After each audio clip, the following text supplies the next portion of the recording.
আপনি কি আমার থেকে কিছু লুকোচ্ছেন?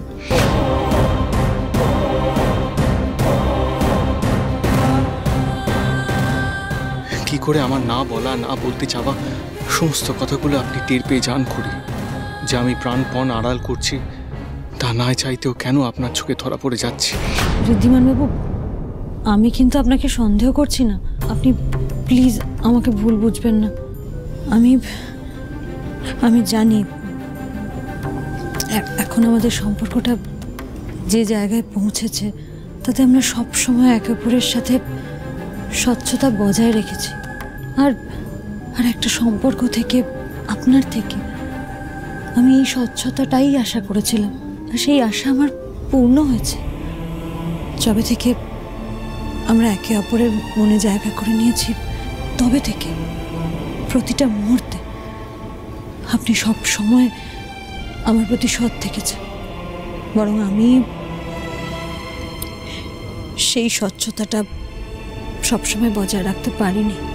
আপনাকে জানাবো না, আপনাকে চিন্তায় ফেলবো না বলে আমি নিজেই আপনাকে কিচ্ছু না জানিয়ে আমার জেঠুর খুনিকে খুঁজতে বেরিয়ে পড়েছিলাম।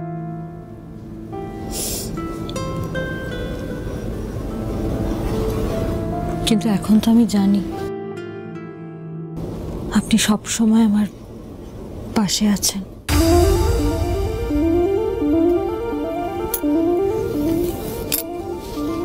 আমিও তাই আপনার পাশে থাকতে চাই ঋদ্ধিমান বাবু। আপনার সমস্ত দুশ্চিন্তায়, সমস্ত দুঃখে আমি আপনার পাশে দাঁড়াতে চাই। বলুন না আমার কি হয়েছে? কোনো কিছু নিয়ে আপনি কি খুব চিন্তায় আছেন?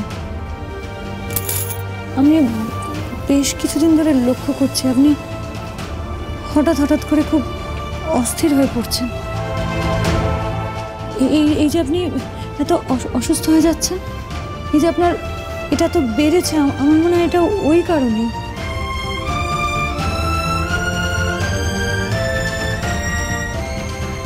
চাইলেও যে আপনাকে সেই কথাটা আমি বলতে পারছি না করি, কারণ ঋদ্ধিমান সিংহ রায়ের জীবনে একটা বড় সত্যি আপনার এখনো অজানা।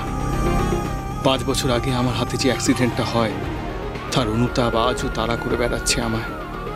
আর আমি কিছুতেই আপনাকে সেই ব্যাপারে সবটা বলার সাহস পাচ্ছি না। বারবার খালি মনে হচ্ছে আপনি যদি আমাকে ভুল বোঝেন, আমায় যদি দূরে ঠেলে দেন, তাহলে কি করব আমি? কি করে বাঁচবো আপনাকে ছাড়া?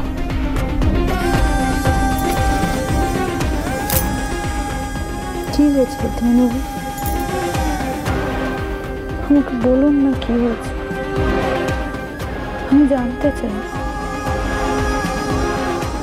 আপনি তো জানেন এই ঘড়ি আপনার পাশে সবসময় থেকেছে।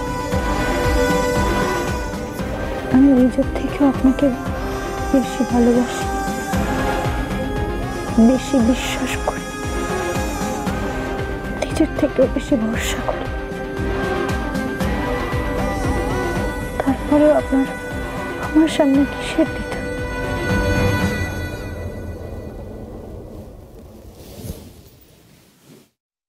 বলুন না আমায়। জানেন, চিরটা কাল আমার চারিপাশে সবাই ভেবে এসেছে যে ঋদ্ধিমান সিংহ রায় ইজ পারফেক্ট। সে কোনো ভুল করতে পারে না। আর তারও কারণ ছিল। স্কুল লাইফে, একাডেমিক্সে সবসময় নাম্বার 1 হয়েছি, স্পোর্টসে নাম্বার 1 হয়েছি। তারপর যখন বিজনেস জয়েন করি, সেটাকেও এগিয়ে নিয়ে গেছি, সেটাতেও নাম্বার 1 হয়েছি।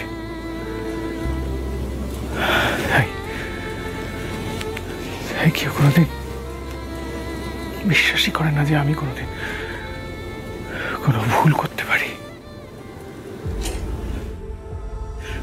কেউ বিশ্বাস করে না যে আমি ফ্ললেস নই,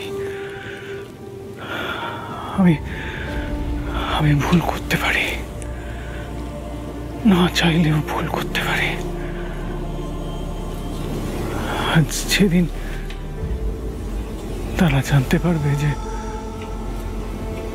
এই সত্যিটা আমি ভুল করতে পারি, সেদিন কি হবে? পারবে না আমায় মেনে নিতে।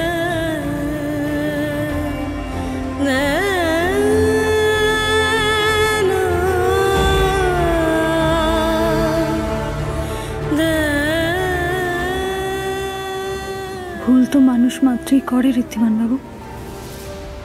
একটা ভুল দিয়ে কি একটা মানুষকে বিচার করা যায়? একটা ভুলের কারণে একটা মানুষের গোটা জীবনটা মিথ্যে হয়ে যেতে পারে? পারে না। বরং ভুল থেকে শিক্ষা নিয়ে এগিয়ে যাওয়াই তো জীবন। কিন্তু সেটা যদি ভুল না হয়, অপরাধ হয়, তখন? আমি বিশ্বাস করি না আপনি কোনো অপরাধ করতে পারেন, এটা আমি বিশ্বাস করি না।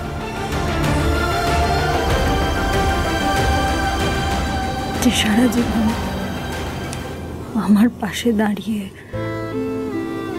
ন্যায় সমর্থন করেছে, ন্যায়ের পাশে থেকেছে, সে নিজে কোনো অপরাধ করতে পারে না ঋদ্ধিমান বাবু। যে মানুষটা কাউকে ভালোবেসে নিজেকে এতটা পরিবর্তন করতে পারে, নিজের পরিবারের জন্য একের পর এক আত্মত্যাগ করতে পারে, সে আর যাই করুক অপরাধ করতে পারে না, আমি বিশ্বাস করি না।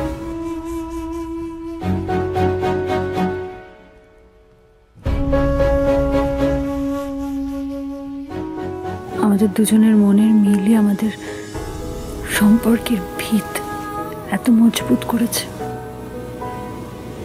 আর সেই ভিত এতটাই দৃঢ় ঋদ্ধিমান বাবু যে এত সহজে সেটা টলানো যাবে না।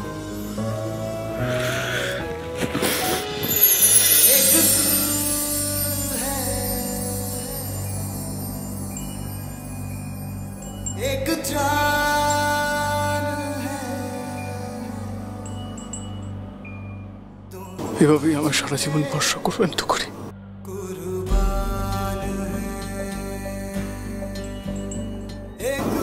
মৃত্যু শুধু ভালোবেসেছে,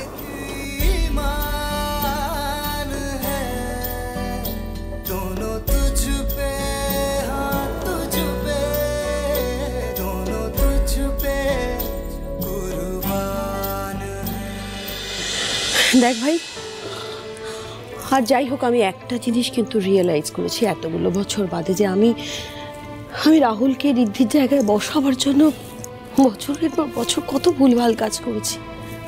but end of the day ভগবান আমাকে এটা বুঝিয়েছেন যে ঋদ্ধি আর খড়ি কিন্তু আমার ছেলেটাকে খুব ভালোবাসে।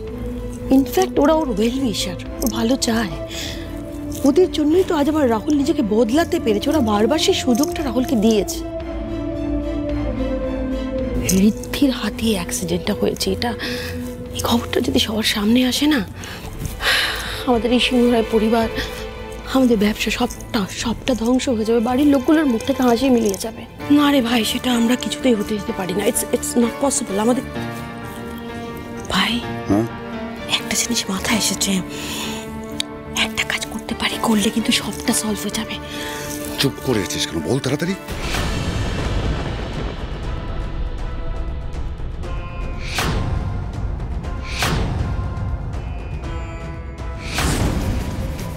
তোমাদের আদরের ভাইপোকে বাঁচানোর যতই চেষ্টা করো তোমরা, ঋদ্ধিমান সিংহ রায়ের সময় তো শেষ। এবার খুব শিগগিরই এই সিংহ রায় বাড়ি আর ঋদ্ধিমান সিংহ রায়ের পতন হবে। তাসের ঘরের মতো হুড়মুড়িয়ে ভেঙে পড়বে এই গোটা সাম্রাজ্য, আর সেটাই হবে আমার অপমানের প্রতিশোধ।